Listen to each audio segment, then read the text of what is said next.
Բարև ձեզ Արարատ հեռուստաընկերության եթերում շտապ օգնություն հաղորդաշարն է, հիշեցնեմ, որ մենք խոսում ենք ամենակարևորի մարդու առողջության մասին։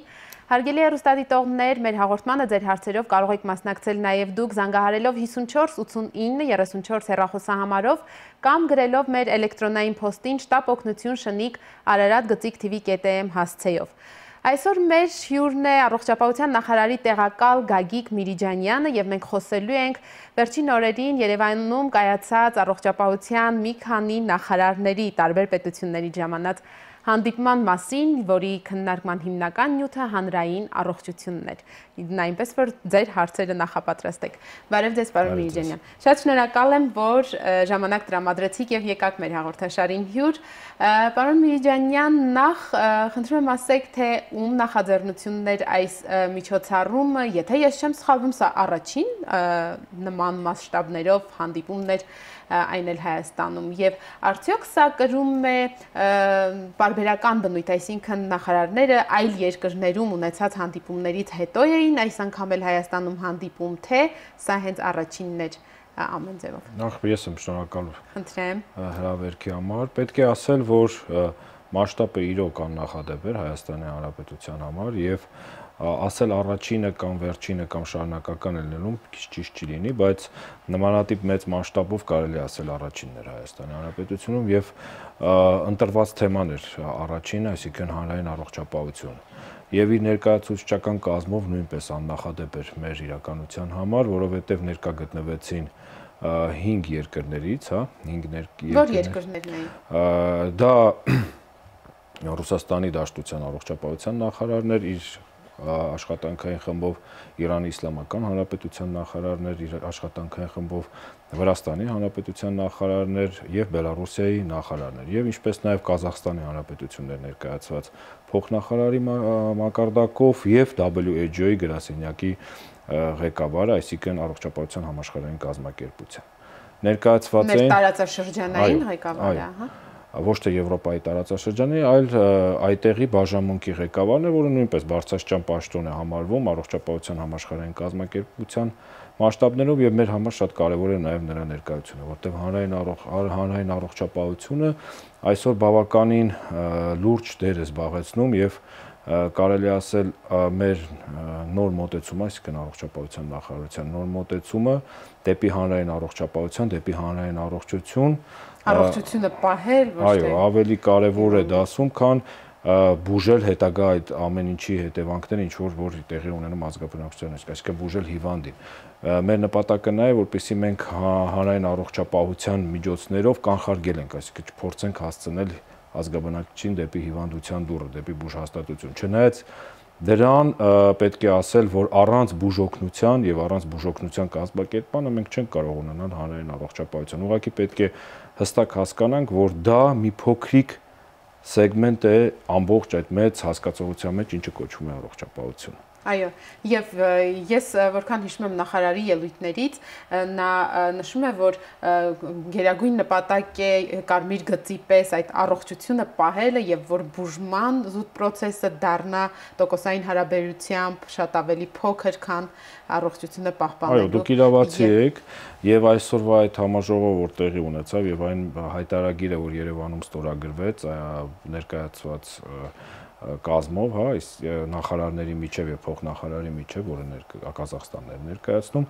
բավականին լուրջ փաստաթուղթ է իրենից ներկայացնում, որը որ դուք ասացիք, դա հանրային առողջապահության փաստաթուղթ է։ Եթե վերցնենք ընդհանուր առողջության վրա ազդող այդ 4 հիմնական գործոնները, դա ես ձեր թույլատվությամբ նշեմ, դա կենսաբանական գործոն, այսինքն տարիքը, սեռը, վիրուսային ինչ-որ պաթոլոգիաներ, մյուս գործոնը դա բնակլիմայական գործոնն է, այսինքն շրջակա միջավայրի աղտոտվածություն, ջրի աղտոտվածություն, եւ այլն, օդի ջերմաստիճան, օդի խոնավություն, ինչպես նաեւ սոցիալական եւ սոցիալ-տնտեսական գործոնը, դա հենց աշխատակիցի առողջությունն է, աշխատավայրի պայմաններն են, ճիշտ որակյալ սնվելն է, ճիշտ զբաղվածություն, այսինքն ֆիզիկական ակտիվություն եւ վերջի գործոնը դա կազմակերպչական աշխատանքներն են, դրանք բուժօգնության ծավալումն է, բուժօգնությունը։ Ես այս 4 գործոնները հիմնականում ազդում են առողջության վրա եւ դուք տեսաք, թե Երեքը կանխարգելման երեք այդ մեծ հիմնական մասերն են, որոնք որ ազդում են առողջության վրա եւ շատ կարեւոր է, որ այսօր մենք նորից ես շեշտում եմ, մենք էլ կարողացանք մեր այդ միջոցառմանը ներկայացված լինել եւ մենք կարողացանք ցույց տալ, թե Հայաստանի Հանրապետությունում ինչ է կատարվել հանրային առողջության բնագավառում։ Բարձր գնահատականի արժանացան մեր ծխելու դեմ պայքարը, որովհետև երկրորդ օրը քննարկումների ընթացքում դա ներկայացվեց եւ շատ լավ գնահատականի արժանացրել իմունիզացիայի ծրագիրը, այսինքն այսօր Հայաստանը համարվում է մալարիայից ազատված երկիր։ Դա մեծ աշխատանքների արդյունքները եւ շատ Իսկապես մեզ մոտ ծխելու դեմ պայքարը այդքան արժանի է գնահատականի։ Չնայած նրան, որ տոկոսը բավականին մեծ է Հայաստանում ծխողները, բայց օրենսդրական դաշտը եւ ագիտացիոն այդ աշխատանքները եւ մեր էքսպերտների մակարդակները բավականին դրական եւ լավ գնահատական են արժանանում միջազգային փորձագետների կողմից։ Բայց նորից իհարկե մեր իմունիզացիայի ծրագիրը, ինչպես ասում են, գոնե մեր տարածաշրջանի եւ այն երկրների նաեւ մակարդակով, ովքեր ներկայացված էին հանդիպմանը, շատ բարձր դիրքերում է, եթե ոչ ամենաբարձրը։ Դրա մասին մի քանի անգամ ասվել է, բայց ծխելու հետ կապված ես անկեղծ ասած առաջին անգամ եմ լսում, որովհետեւ մենք մի տեսակ կարծես այդ օրենքը դեռ 2005-ին, 4-ին, եթե չեմ սխալվում, ընդունեցինք, մեծ ջատագովներ էին եւ պատգամավորները եւ հասարակական գործիչներ եւ այլն, բայց կարծես դա մի տեսակ մնաց թղթի վրա, որովհետեւ մեր հանրությունը շարունակում է ծխել ամեն տեղ եւ ծխելու դեմ պայքարի ծրագրերը թեկուզ եւ համեմատաբար ավելի քիչ ֆորմալ, բայց շարունակվում են մեզ մոտ։ Ես ձեզ ասեմ, հենց այդ դրա կարևոր ֆակտորներից մեկը կայանում է նրան, որ հանրային առողջություն առանց հանրության կարծիքի եւ առանց հանրության ներգրավվածության ինքը բավականին դժվար իրականացվող process է։ Իրավաբանական տեսակետից, այսինքն ձեր ասած բոլոր այդ թղթային եւ օրենսդրական դաշտով ծխելու դեմ պայքարը մեր մոտ համարյա թե կարգավորված է։ Մնացածը ժամանակ է պետք եւ բոլոր երկրների փորձնել է դա մեզ ցույց տալի, որպեսզի ինքը հանրությունը հասկանա եւ ինքը փորձի պայքարել այդ մեծ չարիքի դեմ, 20 նորագույն պատմության չարիքի դեմ, որը այսօր կանգնած է մեր երկրին եւ ամբողջ համաշխարհային խնդրեմ է դա իրանից։ Այդ երկրներում ինչ վիճակ է։ Կարելի ասել համարյա նույն վիճակն է բացառությամբ Իրանի եւ Ղազախստանի, որտեղ մի քիչ մեզանից բարողոք վիճակում են։ Դա նրանց կրոնական առանձնահատկություն։ Ենթադրում ենք, այո։ Հասկանալի է։ Նախարարները առաջին Սկվարցովան երկրորդ անգամ էր հաստատ գիտեմ Հայաստանում, մյուս նախարարները առաջին անգամ էին եւ ընդհանրապես ինչ կար ներառված ծրագրում, ինչ տպավորություն նրանք։ Ծրագիրը բավականին ընդլայնված էր բոլորի համար, իհարկե ելնելով ժամանակից, որովհետեւ ցավոք սրտի երկու երկրի նախարար եւ տևել է, ժամանել են աշխատանքային խմբերը նախարարների գլխավորությամբ ամսի 29-ին եւ ցավոք սրտի պետք է շեշտեմ, որ Իրանի եւ Բելարուսի նախարարը ամսի 1-ին հենց մեկնեցին, այսինքն նրանք շատ ժամանակ չունեցան Հայաստանի հարուստ մշակույթին եւ Հայաստանի Հանրապետության առողջապահության այդ լավ համակարգին մանրամասն ծանոթանալ։ Ինչպես նաեւ երեկոյան մեկնեց Ղազախստանի փոխնախարարը, բայց Վրաստանի եւ Ռուսաստանի նախարարները բավականին լավ ծանոթացան եւ Վրաստանի նախարարը մի քիչ ավելի երկար ժամանակ ունեցավ, մենք կարողացանք համենայն դեպս հագեցած ծանոթացնել Հայաստանը եւ ըստ իր բառերի բավականին տպավորված Հայաստանից հեռացել էր եւ ցավում էր, որ իր նախարարության օրոք նա առաջի անգամ էր գտնվում Հայաստանում եւ երկկողմ համաձայն բանակցությունների եւ խորհրդակցությունների ընթացքում համաձայնություն ձեռք բերվեց նաև հայ-վրացական եւ հայ-իրանական ֆորումները իրականացնել, բժշկական ֆորումներ մենք նախադեպ ունենք Հայաստանում թե առաջինը նախատեսում ենք իրականացնել Հայաստանում։ Երբ նախնական տվյալներով, եթե ոչ, եթե չհասցնենք, գիտեք, տեխնիկապես բարդ է, եթե ոչ ամռանը, ապա աշնանը անպայման երկու ֆորումները մենք իրականացնենք։ Կրկին հանրային առողջապահության թեմայով։ Այդ ֆորումների ծրագրերը դեռ հստակեցվում են, երկկողմ բանակցությունների արդյունքում մի քանի գերակա ուղղություններ կընտրենք, հիմնականը լինելու են հանրային առողջապահության ուղղությունները։ Գերակա ուղղություններից հետո մենք արդեն ֆորումների ընթացքում կքննարկենք եւ համապատասխան որոշմանը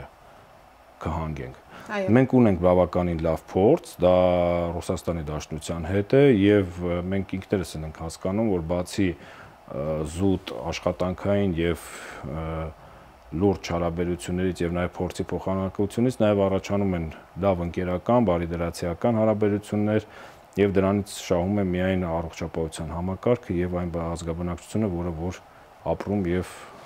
Այո, եթե համեմատելու լինենք այն երկրների առողջապահական համակարգերը, որոնց նախարարները եւ փոխնախարարը ներկայացել էին հանդիպմանը եւ Հայաստանինը, զուտ կառուցվածքային տեսակետից, ռազմավարական առաջնահերթություններից ելնելով, որ երկրին ենք մենք ավելի նման, այսինքն ես փորձում եմ հասկանալ այն երկրները հիմնականում նախկին խորհրդային միության երկրներ են բացառությամբ մեր հարավային հարևանի առողջապահական համակարգը, հա, եթե համեմատել ենք Պարսկաստանինը շատ էր տարբերվում մեզանից եւ արդյոք այդ մնացած 4-5 պետությունների առողջապահական համակարգերում որևէ մեկը ավելի մեծ թափով կամ առաջ է գնացել կամ եթե մեզ հետ համեմատենք հետ են մնացել ինչ-որ դուք ինչ նկատեցիք։ Բավականին լավ հարց եք տալիս, պետք է նշել, որ թեման ընտրված էր հանրային առողջապահության նոր մարտահրավերը, երբ ստորագրվեց հայտարարագիր։ Այսինքն դա նշանակում է, որ կապ չունի, որ երկրի առողջապահության համակարգը ինչպիսի զարգացման մակարդակի վրա է գտնվում եւ ինչպիսի ծավալներով ֆինանսավորում է ստացում։ Խնդիրը կայանում է նրանում, որ բոլոր երկրների մոտ եւ ընդհանուր համաշխարհային մասշտաբով, հա, այսպես ասենք, բոլորի հանրային առողջապահական խնդիրները նույնն են։ Եվ մի քիչ առաջ ես որ նշեցի գործոնները, մենք ինքներս հասկանում ենք, որ այսօր ամբողջ երկրագնդի մակարդակով է կանգնած խնդիրներ, որոնց որ երկրի տեղական երկրի արդեն առողջապահական համակարգերը փորձում են տեղում լուծումներ տալ եւ հետո նմանատիպ ֆորումների եւ գիտաժողովների եւ համաժողովների միջոցով միմյանց այդ փորձի փոխանակություն են իրականացնում եւ ընդհանուր մի հայտարարի են գալի եւ ստեղծվում է այդ հայտարարագիր կոչվածը, որը որ ստորագրվեց մեր մոտ։ Եվ պատահական չէր, որ մեր միջոցառմանը ներկա էր նաեւ ԱՀԿ-ի ներկայացուցիչը, որովհետեւ մենք գիտենք, որ բոլոր այդ աշխատանքները կոորդինացվում են ԱՀԿ-ի կողմից։ Այդ իսկ պատճառով նույնպես մեր համար կարևոր է եւ նրանց գնահատականը, որը որ նույնպես շատ դրական է գնահատվել եւ շատ ողջունելի էր նրանց կողմից, որ նմանատիպ համաժողովներ պետք է հաճախ իրականացվեն եւ մասշտաբը Հայաստանի Հանրապետության համար իրոք բացառիկ էր եւ կարելի է ասել մեր անկախության տարիների չեմ ցանկանա ասեմ առաջինն էր, բայց նորից կրկնում եմ այդ բառը բացառիկ էր։ Պարոն Միրիջանյան, երբ ասում ենք հանրային առողջապահություն, հատկապես վերջին շրջանում, մեր ժողովրդի մեջ շատ առաջին ռեակցիան, որ այդ արտահայտությունից առաջ է գալիս, Ալյուրի հարստացման ծրագրի մասին միտքն է։ Եվ այդ մասին մենք էլեկտրոնայինով հարցեր ունենք կուտակված դեռ այլ հաղորդումներից,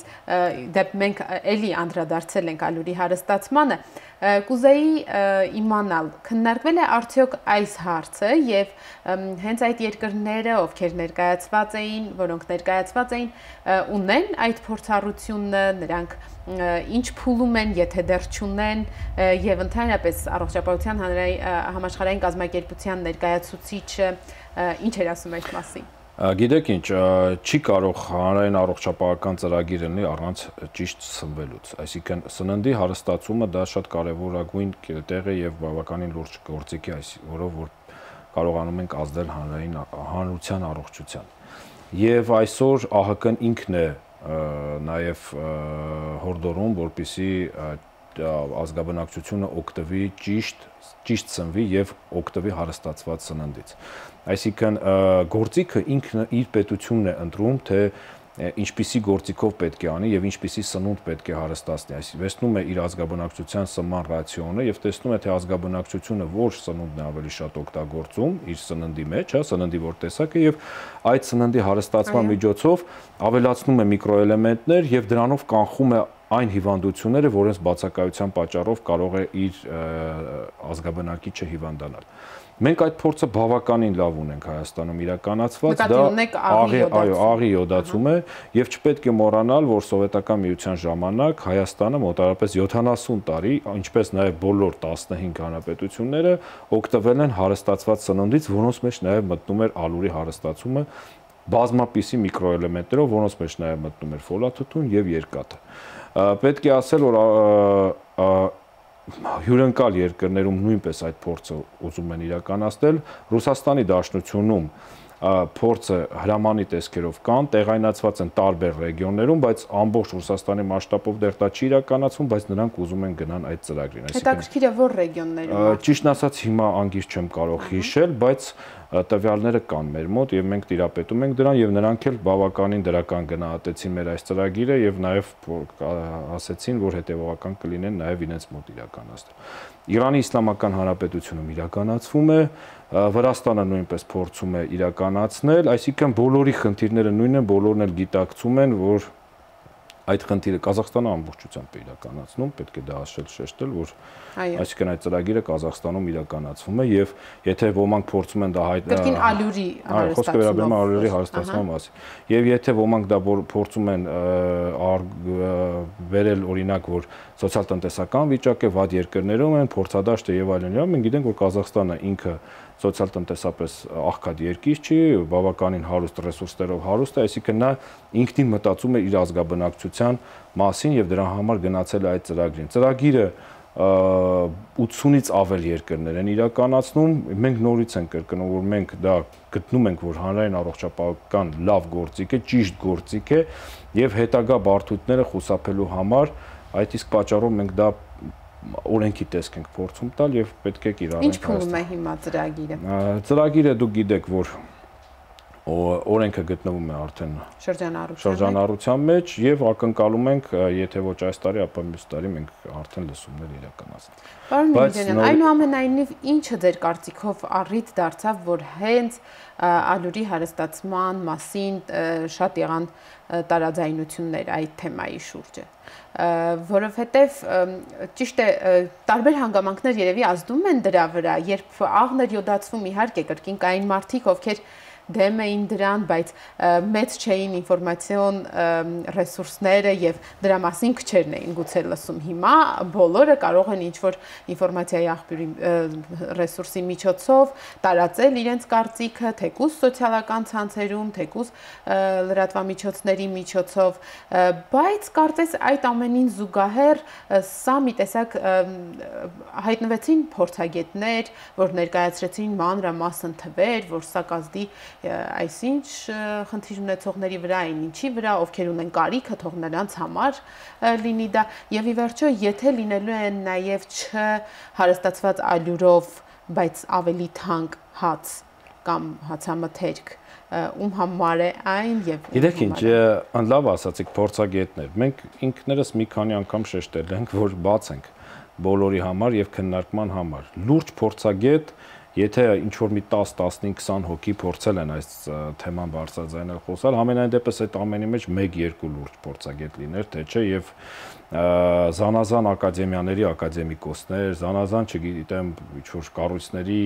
պրոֆեսորներ եւ այլն, կարծում եմ լրագրողները թույլ տվեցին իրենց, ճիշտ է, իմ գոլեգաներն են, բայց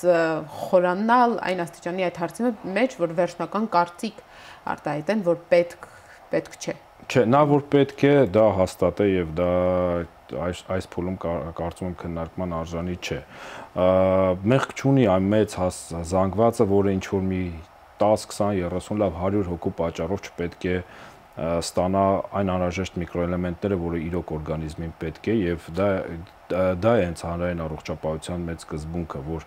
մենք ոչ թե անհատի առողջությամբ ենք զբաղվելու, այլ ամբողջ հանրության եւ հասարակության առողջության։ Դրա համար մի քանի հոգի մենք հարգում ենք կարծիքներ, նորից եմ կրկնում եւ պատրաստ ենք եղել միշտ բաց քննարկում։ Նույնիսկ ակադեմիայի այդ դահլիճում, որը որ կարծում եմ, որ մեր համար համարվում է գիտության օրան, հա, գիտության սրբավայր, մենք քննարկում իրականացրեցինք ոչ պատահական մարդու էքսպերտ կանչելով, հա, փորձագետ կանչելով, որը Ռուսաստանի սննդի ինստիտուտի տնօրենն էր, ակադեմիկ, բավականին հարգված մարդ ամբողջ այդ համակարգում եւ փորձեցինք առողջ մթնոլորտում քննարկում իրականացնել, ցավոք սրտի այն ապանենտները, որ մենք այսօր ունենք, ուղղակի չկարողացան լուրջ արգումենտներ բերել եւ քննարկումը վերածվեց այլ բնույթի, այդ իսկ պատճառով, այո, մենք նորից ապացուցեցինք, որ մենք ճիշտ ենք։ Այն տեսակետը, որ սա երևի վերջին հարցը կամ նախավերջին ալյուրի հարստացման մասին, այն տեսակետը, որ իսկ գուցե այդ թեփը չհանվի այդ ալյուրից եւ հետո նորից քիմիական միջոցներով վերականգնելու անհրաժեշտություն։ Հիմա տեսեք, դա քիմիական միջոց չի։ որովհետև այդ բոլոր էլեմենտները այսպես թե այնպես կան բնության մեջ եւ ինքը եթե վստես ինքնին քիմիա է, հա, այսպես ասենք, ցանկացած դեղորայքն է դա քիմիական նյութ է, բայց օգտագործում են կամ նույն վիտամինները, եթե խմում են մարդիկ, ուրեմն դրա անհրաժեշտությունը կա։ Ուղղակի մենք ծածկում ենք ամբողջ ծածկույթը, բայց նորից եմ կրկնում, մենք 20% տալիս ենք հնարավորություն եւ այո, ընտրելու հնարավորություն եւ որը շատ կարևոր կետ է նաև հարստացվելու են այն ալուրները, որոնք այն ալրաղացի ալուրները, որոնք աղում են 30 տոննայից ավել։ Իսկ այդ թեփը չանել եւ այլ չանել այսօր ցավոք սրտի եւ առաջին կարգն է, բարձր կարգն է։ Այո, այսինքն մենք ալտերնատիվա թողում ենք այն մարդկանց, որոնք որ չեն ուզում կամ եւ այլն ինչ-որ խնդիրներ ունեն անձնական։ Վերջին հարցը այս թեմայից։ Խնդրում եմ ասեք, դուք եւ ձեր ընտանիքը ալուր հարստացված ալուրով հաց եք ուտելու թե։ Այո, եւ ես կարող եմ ասել, այսօր մենք օգտագործում ենք շատ տեղեր այդ հարստացված, ասենք խլոպյաներ կան, չէ՞, որ օգտագործում են նախաճաշին, չգիտեմ, եւ այլն, ուղղակի տուփի վրա նայեք, տեսեք, որ այնտեղ միկրոէլեմենտները նշված են եւ ես դες վստահեցնում եմ, որ նրանք ուղղակի հարստացված են այդ միկրոէլեմենտները։ Այո։ Պարոն Միրջանյան, անցնենք հանրային առողջապահության մյուս հարցերին։ Մեր նախարարը եւ նախարարության աշխատակիցները ինչ էին ցույց տալիս իրենց հյուրերին Երևանը, Հայաստանը, ինչով է, որ բացի իմունիզացիայի ծրագրից եւ նաեւ ծխախոտի ծրագրից առիթ ուներ հպարտանալու։ Նախ պետք է ասեմ, ծրագիրը բավականին հագեցած էր։ Ես ինչպես նշեցի, ամսի 29-ին հիմնական հյուրերը ժամանեցին եւ մարտի 1-ին մեր մոտ տեղի ունեցավ այդ պաշտոնական մասը, հա, որտեղ որ ելույթ ունեցավ հանրապետության վարչապետը, նրանից հետո մեր նախարարը եւ համապատասխանաբար նրանից հետո ամեն մի երկիր 20 րոպե իրենց տրված ժամանակահատվածում ներկայացրեցին իրենց երկրի առողջապահական համակարգ։ Դա առաջի օրն եմ ես դες ասում, օրակարգը ինչպես ընթացավ։ Դրանից հետո ասուլիս ներկայացրեցին արդեն ամբողջ լրագրական դաշտին եւ ամբողջ հանրապետությանը իրենց տեսլականը, իրենց տեսակետները, նաեւ միջոցառման մասին, ինչպես նաեւ իրենց երկրի առողջապահական համակարգերի մասին։ Այնուհետեւ ստորագրվեց այդ մեծ հայտարարագիրը, որտեղ բազմապիսի կետերով գնում էր ամբողջ այդ հանրային առողջապահությանը վերաբերող հարցերը։ Այնուհետև երկրորդ օրը մեր մոտ նշանակված էր պլենար առանձին քննարկումներ, որը որ տեղի ունեցավ խոշոր հանրապետությունում խոշոր բժշկական կենտրոններից մեկում եւ ելույթ ունեցան մեր կողմից մեր ինստիտուտների տնօրենները, մեր ՓԲ-ների տնօրենը, ինչպես նաեւ Ռուսաստանի Հանրապետության, որովհետեւ ցավոք նշում եմ, որ մնացած դելեգացիաները արդեն մեկնել են երկրից, եւ Ռուսաստանից պրոֆիլակտիկ բժշկության ինստիտուտի տնօրեն պրոֆեսոր Բայցովը ելույթ ունեցավ, ինչպես նաեւ նարկոլոգիայից ներկայացրեցին իրենք մի ծրագիր շատ հետաքրքիր, որը որ մեր մասնագետների մասին համար նույնպես հետաքրքիր է, պետք է ասել դահլիճում, որտեղ որ մենք կազմակերպել էինք քննարկումը, համակարգից մոտավորապես 152 հոգի ներկայացված էին, այսինքն մեր համակարգի մասնագետները լսեցին նաև Ռուսաստանի այդ առաջատար ինստիտուտների, տնօրենների ներկայացված խնդիրները, զեկույցները, ծրագրերը եւ եղավ միմյանց հետ քննարկում։ Ճիշտ է, մի ծրագիր էլ մենք ներկայացրեցինք, դա հանրային առողջապահության հետ կարող է ինչ-որ տեղ կապ չունի, բայց նույնպես առողջապահական շատ կարևոր ծրագիր է, որ այսօր մենք իրականացրել ենք, կարելի է ասել վերջնական արդյունքին արդեն մոտ ենք, դա մանկական էնդոկրինոլոգիայի, այդ էնդոկրինոլոգիայի ծրագիրն է, այդ գրիչների բաժանումը, մանկական դիաբետը, որը որ փոխտնօրենի կողմից իրենց այդ դեպարտամենտի գնահատվեց շատ բարձր եւ մենք ուրախ ենք, որ նաեւ այդ ծրագրով կարողացանք ներկայացված լինել։ Իսկ իրենք ավելի շատ ինչով էին հպարտանում։ Իրենք ներկայացրեցին իրենց ընդհանուր ծրագրերը։ Ասենք այդ երկրներից որը ինչով է առանձնանում առողջապահական ոլորտում։ Իմ հարցս երևի մի քիչ եթե ավելի պարզ լինի։ Օրինակ, եթե ասեն Ղազախստանի առողջապահության ոլորտ, ինչը պիտի պատկերացնենք, ասենք թե թոքաբանությունը, սրտաբանությունը, Ղազախստանը հանրային առողջապահությունում նույնպես լավ ծրագրեր ունի, հենց այդ մեր համար շատ կարևոր այդ սննդի հարստացման ծրագիրը։ Ծխախոտի դեմ պայքարը նրանց մոտ արդեն մեզանից մի քիչ առաջ է, պետք է նշենք, նույնպես մենք պետք է հասկանանք, թե այդ օրենքը կա, ամեն ինչը կա եւ նրա նկատմամբ վերահսկողությունը ինչպես պետք է իրականացվի, նույնը նաեւ Ռուսաստանին պետք է ասել։ Իսկ մեր հարևան Վրաստանը եւ Իրանը։ Վրաստանը, ասեմ ձեզ, նա նաեւ ասեց, որ պետք է մենք ձեզանից էլ բաներ ունենք, որ գովեսնենք, նրանց մոտ շատ էր ավելի մասնավոր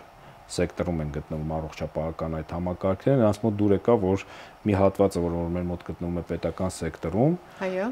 շատ դուր եկավ եւ նրանք ուզեցին այդ պահը փորձեն իրենց մոտ նաև վերականգնել, այսինքն ռեանիմացիա անեն եւ ինքն էլ մասնագիտությամբ անեստեզիոլոգ է, ռեանիմատոլոգ էր, նրան դուր եկավ այդ պահը, որ պետությունը դեռ պահել է մի հատված եւ այդտեղ իրականացվում է նաեւ բուժօգնություն եւ սոցիալական, մասնավորապես սոցիալական խմբերի համար։ Ղազախստանի օրինակով պետք է ասել նաեւ, որ նրանց մոտ պարտադիր բժշկական ապահովագրությունը վատ չի։ Այո, ես հենց դա էի ուզում հարցնել, որ ապահովագրությունը հանրային առողջապահության, չգիտեմ, այդ 4-ի մեջ տեղավորվում է թե չէ, բայց մի առանձին օղակ որպես Դե գիտեք, ֆինանսավորումը այսօր բավականին մեծ դեր ունի առողջապահական համակարգում, պետք է ասեմ, մեր մոտ նույնպես մենք գիտենք այդ խնդիրը, գիտակցում ենք այդ մասին, դրա համար այդ փորձի փոխանակությունները կարծում եմ մեր համար շատ կարևոր կլինի։ Իսկ Իրանի Իսլամական Հանրապետության հետ մեր ծրագրերը բավականին արդյունավետ եւ պրոդուկտիվ, մենք մինչեւ այդ էլ ունեցել ենք հանդիպումներ, գիտեք, ստեղծված հատուկ հանձնաժողով կա, ճիշտ է, մի քիչ շեղում ենք հանրային առողջապահության ոլորտից, բայց կարևոր ծրագիր, առողջապահությունը դա մեծ հասկացողություն է, դա դեղորայքի ոլորտն է, տեղարտադրություն, բուժանշանակության ապրանքներ, բժշկական սարքավորումների հենց արտադրության կազմակերպումը Հայաստանի Հանրապետությունում իրականացնելը, նրանք շատ հետաքրքրված են այդ ոլորտով եւ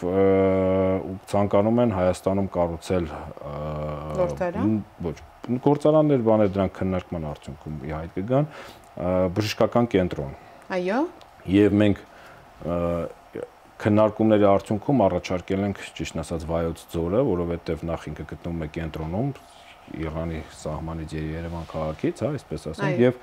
իր տեղակայումով բավականին լավն է, որովհետև այդ մեծ ճանապարհը, որը որ պետք է անցնի հյուսիսից հարավ, հենց կարելի ասել ճանապարհի մարզով է անցնել, այո, հարմար է լինելու այդ տեսակետից Վայոց ձոր։ Դեռ աշխատանքները քննարկման փուլում են գտնվում, մենք վստահ ենք, որ վերջնական արդյունքները դրական կլինեն։ Այո, ես խնդրում եմ ապահովագրության հարցին մեկ անգամ էլ անդրադառնանք, ինչ նախաձեռնություններ, ինչ ծրագրեր է իրականացնում հիմա մեր նախարարությունը, որպեսզի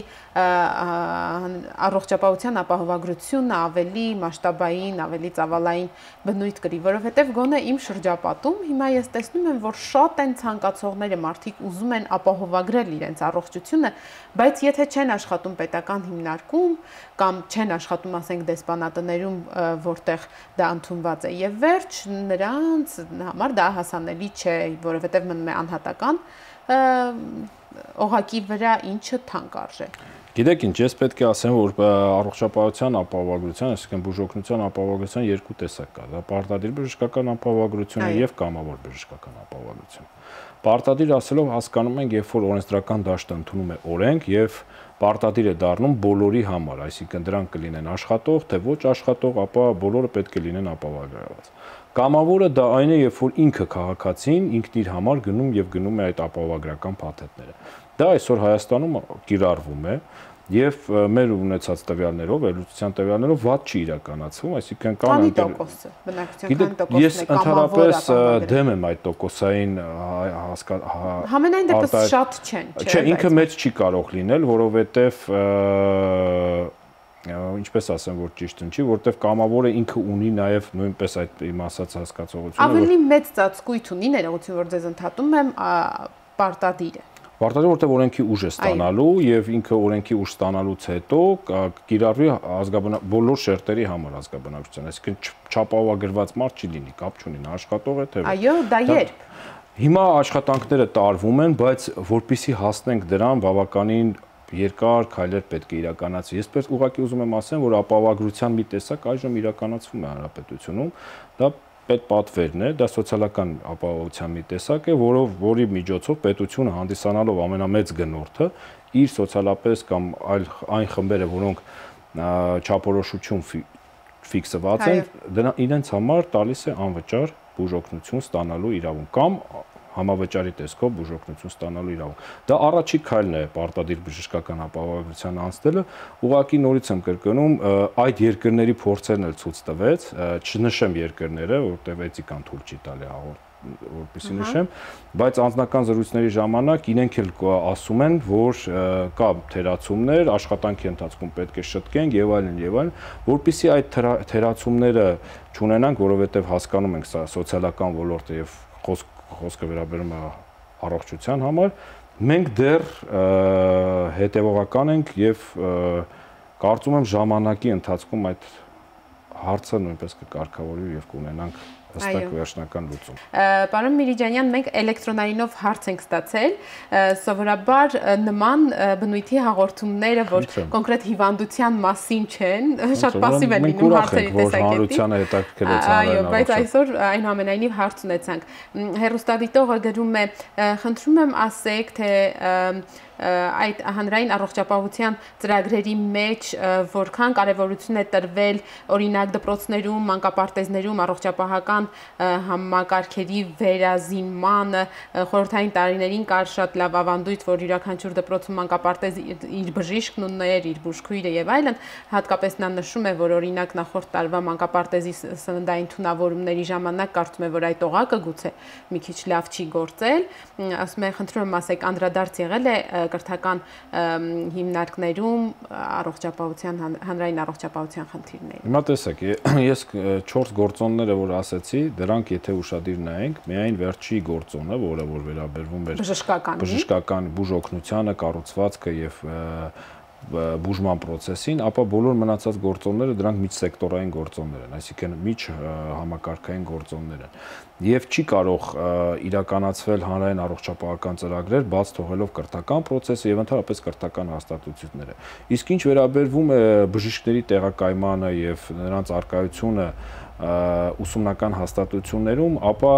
եթե բժիշկ չկա, եթե բժիշկը տեղակայված չէ, գոնե բուժքույրի մակարդակով անպայման նրանք տեղակայված են, բայց ինչ վերաբերում է սննդի որակին, սննդի որակը ցավոք սրտի պատասխան չի տալի առողջապահության համակարգը, այսինքն դա այլ ոլորտի է, բայց սննդի անվտանգության տեսչություն։ Այո, այլ ոլորտի է, բայց միևնույն ժամանակ պատասխանատուն մեկն ենք, մենք մի թիմ ենք եւ այդ ուղղությամբ էլ այժմ հսկայածավալ աշխատանքներ են տարվում եւ մենք պետք է հասնենք նրան, որ մինիմալիզացնենք այն վտանգները եւ այն ռիսկերը, որ այսօր ունենք նաեւ մանկապարտեզներում եւ դպրոցներում կախված սննդի որակի հետ։ Իսկ ինչ վերաբերում է սովետական միության ժամանակներին, ասեմ ուրախությունով, թե ցավոք սրտի այն ժամանակ ինֆորմացիան այսպիսի բաց համակարգ չկար եւ հանրության ուղակի չէր տրվում այսպիսի ինֆորմացիա, շատ ժամանակ թեր եւ ոչ ճիշտ, ոչ զտված ինֆորմացիա։ Դրա համար համեմատել կարծում եմ ճիշտ չի եւ ճիշտ հարթության վրա չի, բայց այժմ մենք նույն աշխատանքները տանում ենք նաեւ միջսեկտորալ եւ համագործակցում ենք միմյանց։ Այո, հերոսայտողի հարցը կարծես հենց իմ հաջորդ հարցին էր դրացնում։ Այդ 4 կետերը, որ դուք նշեցիք, որ դա էկոլոգիական պայմանները, սոցիալ-տնտեսական, բնակլիմայական եւ այլն, որ կարող են ազդել հանրային առողջապահության վրա մեծ հաշվով, դրանք այդ գործոնները գործի դնելու ինչ գործիքներով են դրանք հնարավոր իրականացնել, այսինքն միայն առողջապահության ոլորտ, այո, դուք նշեցիք բժշկականը, կրթությանը կարող է այսպես մասնակցել, իսկ մյուս ճյուղերը, սոցիալ նախարարությունը կամ բնապահպանության նախարարությունը ոնց են ընդգրկվում, ինչպես են ընդգրկվում։ Բոլոր նախարարություններն էլ իրենց պատասխանատու ոլորտերում ընդգրկված են եւ կարծում եմ այսօր էլ ամեն օր եւ ամեն պահ նաեւ օրենսդրական դաշտն է կարգավորվում եւ մենք դրա վառ ապացույցն ենք, ճիշտ է, հանրային առողջապահությանը չի վերաբերվում, բայց նույնպես շատ կարեւոր օրենք է, դա դեղերի մասին օրենքն է, որի օգտագործումը այսպես թե այնպես կապ ունի մեր հանրության առողջության հետ եւ ի ուրախություն մեզ պետք է ասենք, որ առաջի ընթերցումով անցել է եւ նույն երկրորդ ընթերցումը Երբ է նախատեսվում։ Մոտ ժամանակներս երկրորդ ընթերցումն ենք սպասում եւ կարծում ենք, որ եթե դրական լուծում ունենանք, արդեն կունենանք շատ ուժեղ եւ շատ լավ օրենք, որ ավելի որակյալ կդարձնի մեր այդ կարևոր դաշտը, որին մեր նախարարությունը հանձինս նախարարի մեծ ուշադրություն է դարձնում։ Մնացած բոլոր ոլորտումներ աշխատանքները տարվում են եւ երբ որ մենք միմյանց հետ քննարկումներին ենք իրում տարբեր գերատեսչության ներկայացուցիչներին, լինի դա իմ գոլեգաների մակարդակով, այլ գոլեգաների մակարդակով, բոլոր ոլորտներն էլ այսօր իրենց համապատասխան ուղղություններով կատարում են իրենց աշխատանքները եւ ամեն օր մենք դրան ականատես ենք լինում։ Նորից պետք է ասեմ, ցավոք սրտի հանրությունը շատ է սիրում վատ ինֆորմացիան եւ արագ արձագանքում է վատ ինֆորմացիան։ Ես երբեք չեմ տեսել իմ գործունեության ընթացքում, որ ասեն այսպիսի լավ կառավարության որոշում եղավ, որը կփակի այս ոլորտները, բայց եթե լինում է ինչ-որ բացասական լուր, շատ արագ տարածում են եւ արդյունքը ցույց է տալի, որ հակառակն է լինում, բայց երևի ավելի քիչ։ Ես կուզեի, որ այսօր այդ ուղղությամբ էլ խնդրեի նաև լրագրողական դաշտին, որ այո, ես ուզում էի հարցնել հանրային առողջապահության համար, եթե չեմ սխալվում 2013 թվականին առաջին անգամ բյուջեում տող առանձնացվեց, որպեսզի միջոցներ տրամադրվեն դրանք լուսաբանելու, հանրայնացնելու համար հիմա նույնպես կա այդ տողը եւ ինչ է արվում դրան։ Այո, տողը կա, սանիտարալուսավորչական աշխատանքը այսօր համարվում է հանրային առողջապահության գործիքներից մեկը։ Եվ եթե մեր հանրությունը ուշադիր է լինում այդ նույն պլակատների տեսքով, այդ նույն, չգիտեմ, տեսահոլովակների տեսքով, որ գնացեք հետազոտվեք, գնացեք սա կամ նույն գրիպի դեմ այս էլեմենտար բաները։ Դա ծրագրերի իրագործման գրասենյակն է կատարում։ Նաև ծրագրերի իրագործման գրասենյակով են իրականացնում դա հիվանդությունների վերահսկման եւ կանխարգելման ազգային կենտրոնի միջոցով ենք իրականացնում ազգային։ Մենք գործիքները իրականացնող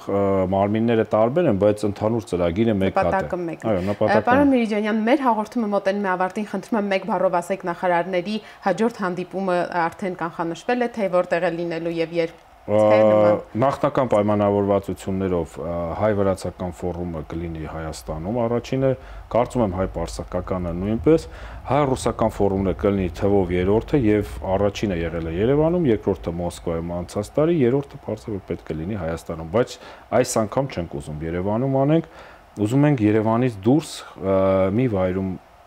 ընտրենք մի վայր, որտեղ որ կիրականացնենք դա։ Վրացականը երևի թե Դիլիջանում կլինի։ Հասկանալի է։ Շատ շնորհակալություն հետաքրքիր ինֆորմացիայի համար։ Հարգելի հեռուստադիտողներ, հիշեցնեմ, որ այսօր մեր հյուրն էր առողջապահության նախարարի տեղակալ Գագիկ Միրիջանյանը եւ մենք խոսում էինք վերջին օրերին Հայաստանում տեղի ունեցած աննախադեպ հանդիպման մասին, երբ հանդիպում էին մի քանի երկրների առողջապահության նախարարներ, փոխնախարարներ եւ այլ բարձր պաշտոնյաներ այս ոլորտի քննարկելու հանրային առողջապահության խնդիրները, պարոն Միրիջանյանը նշեց այն 4 գործոնները, որոնք ազդում են հանրային առողջապահության վրա եւ իմ կարծիքով այս գործոններին զուգահեռ շատ կարեւոր է նաեւ ամեն անհատի վերաբերմունքը իր առողջությանը, որպեսզի նա հարգանքով եւ փաղաքշանքով մոտենա սեփական առողջության հարցերին եւ այդպես էլ կձևավորվի նաեւ առողջ հանրություն։ Այսօրվա համար մենք այսքանն ենք նախատեսել, մինչ վաղը առողջ եղեք։